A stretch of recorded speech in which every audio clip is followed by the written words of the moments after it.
Donald Trump calls it America First. It sounds like retreat. It sounds like restraint. It sounds like a country finally turning inward after decades of costly overreach. But look closer and the picture changes. This is not a United States stepping back from the world. It is a United States tightening its grip. American forces are still spread across continents. Bombs have still fallen.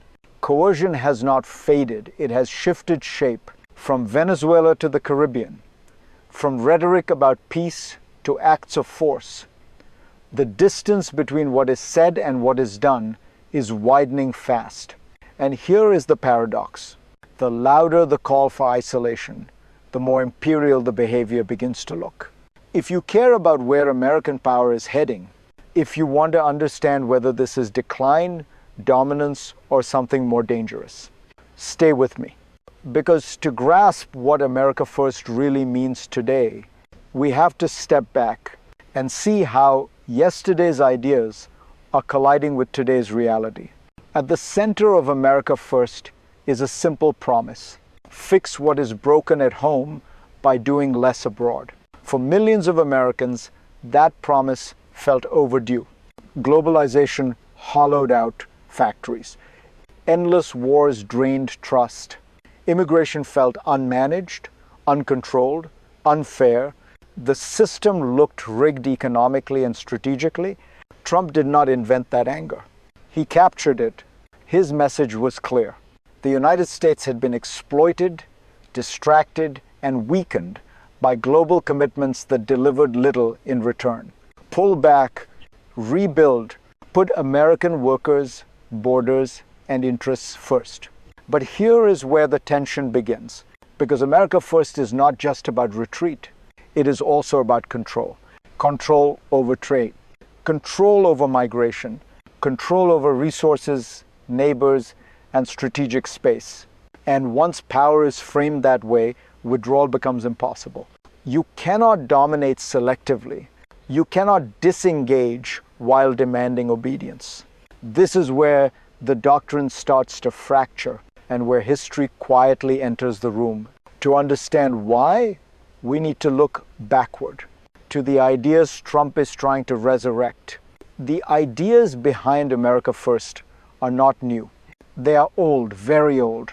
Long before the United States became a global superpower, it saw itself as a nation set apart, protected by oceans, shielded from great power rivalry, free to trade, but reluctant to entangle. In the early 19th century, this worldview hardened into doctrine. The Western Hemisphere would be America's domain. External powers would stay out. In return, the United States would avoid deep political commitments elsewhere. This was not humility. It was strategy.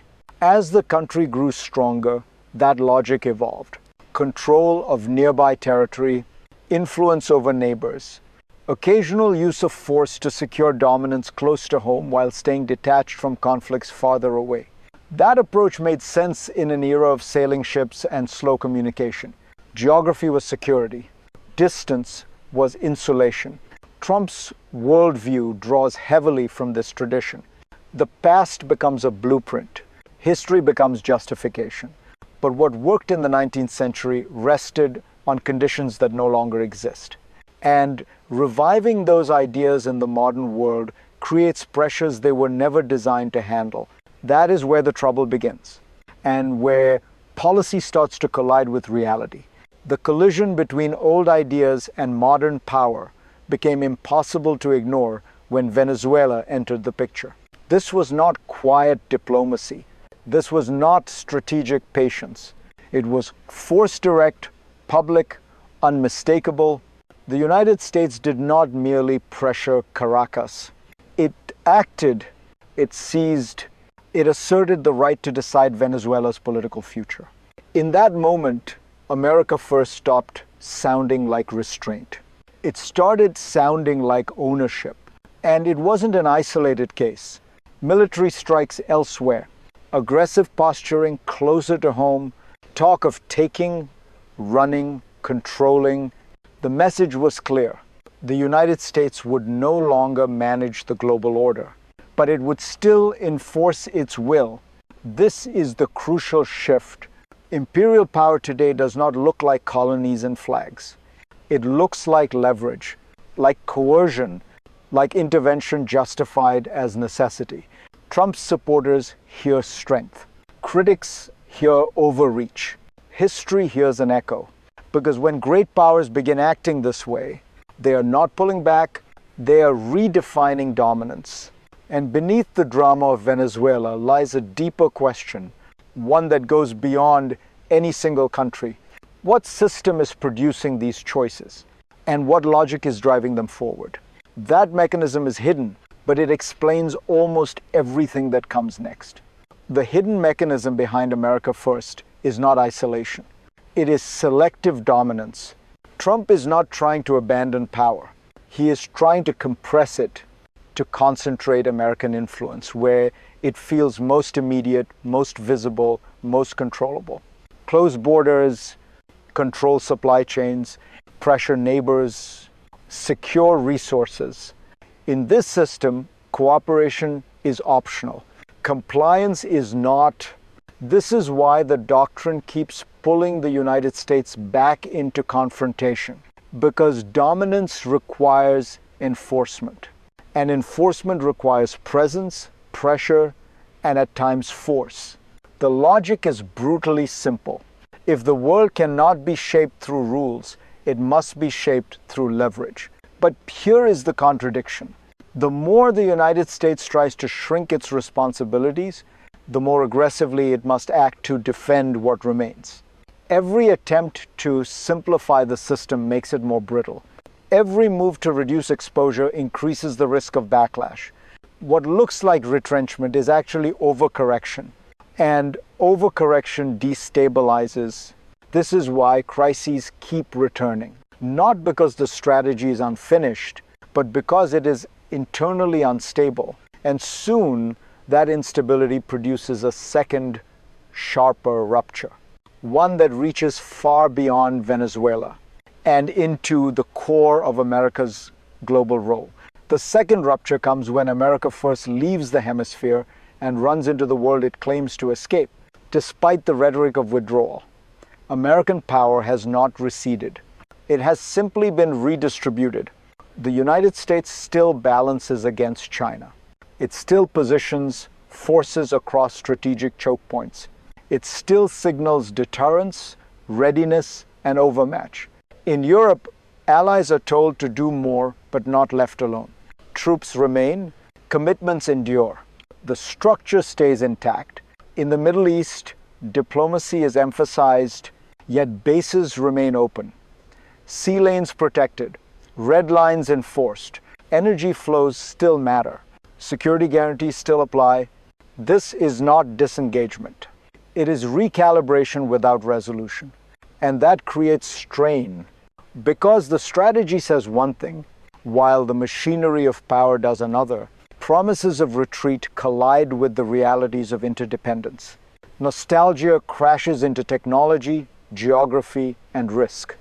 The result is a foreign policy that oscillates between restraint and reaction, between peacemaker and enforcer. That inconsistency is not accidental.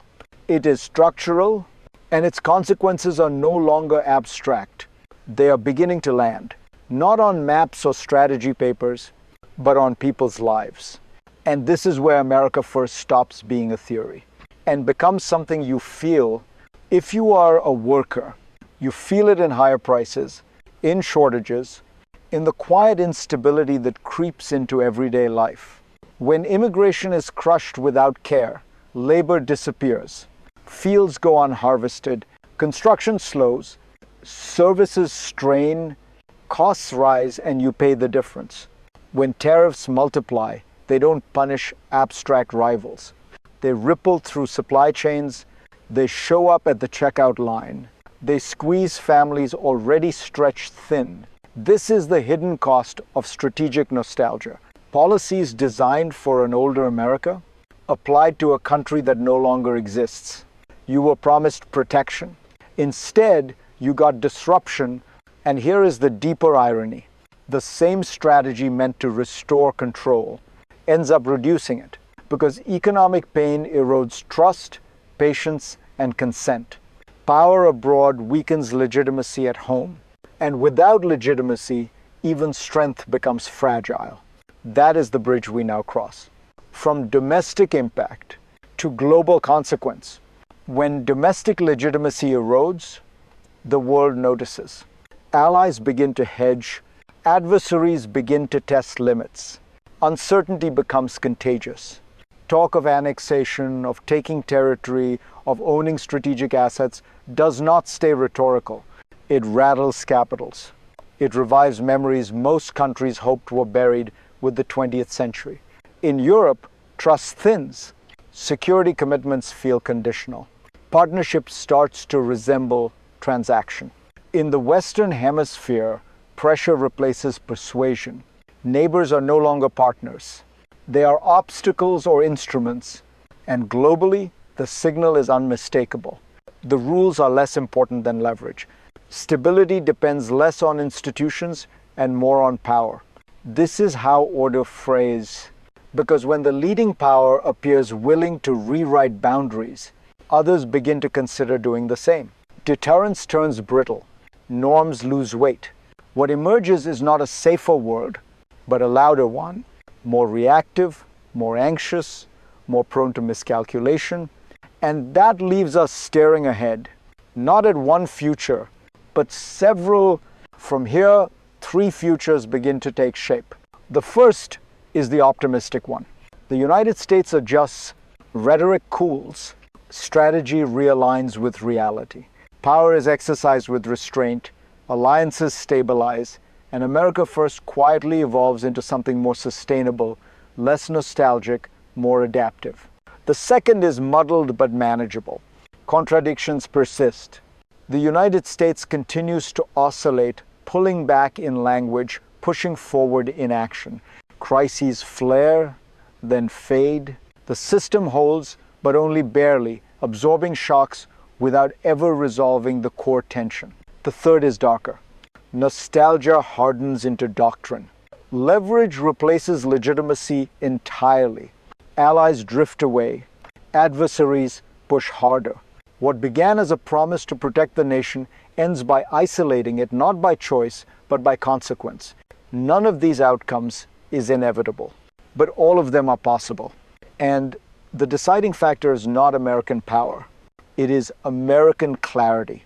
Because in a world this interconnected, strategy cannot be half memory and half improvisation. Sooner or later, the gap must close. And when it does, the question will no longer be what America wants, but what it is willing to become. America First was born from a real diagnosis. The system was broken. The costs were uneven. The public was right to demand change. But diagnosis is not strategy. What we are watching now is a country caught between eras, reaching backward for control while being pulled forward by reality. You cannot build 21st century security with 19th century instincts. You cannot promise retreat while practicing dominance.